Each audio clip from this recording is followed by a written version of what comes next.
As Marylanders head to the polls Tuesday, Larry Hogan, Maryland's Republican governor, is running unopposed in the primary. He's hoping to become the first Republican governor elected to a second term in 60 years.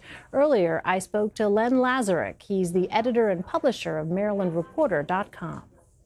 So Maryland is a blue state that went 60% for Hillary Clinton in 2016, yet it has the second most popular Republican governor in the country, Larry Hogan.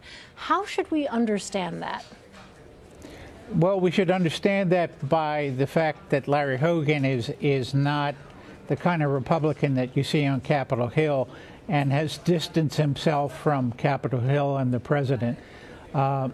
He's the kind of moderate Republican that used to exist in great numbers around the country. So he has this real balancing act between the right wing of the Republican Party and the Democrats he needs to get elected in Maryland. Yeah, it would seem so. Well, 9 Democrats are vying to face Hogan, who is running unopposed in the Republican primary in November. What kind of chances does a Democrat have against Hogan in November? Well, polling has shown,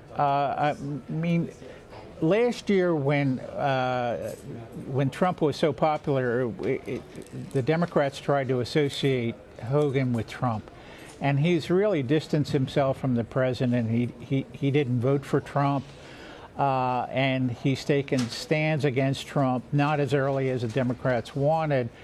But in polling, he hasn't quite reached the 50% mark. So he only won last 4 years ago by 62,000 votes. So if he's to get another term and be the first Republican in 60 years to win 2 terms in Maryland, and he's only the 3rd Republican governor in 70 years. So you talked about Governor Hogan distancing himself from President Trump. What is the effect of the Trump factor in these races?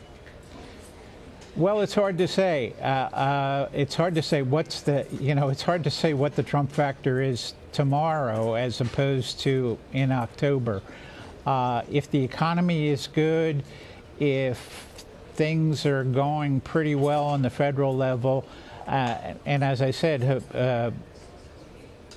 Hogan has on environmental issues and on other issues opposed the president's policies. And so we'll have to see where it stands in October. I mean, if the economy is in good shape in Maryland and in the rest of the country, things look good for incumbents, whether they're Republicans or Democrats. All right, Len Lazarick, thank you so much. Thanks for having me.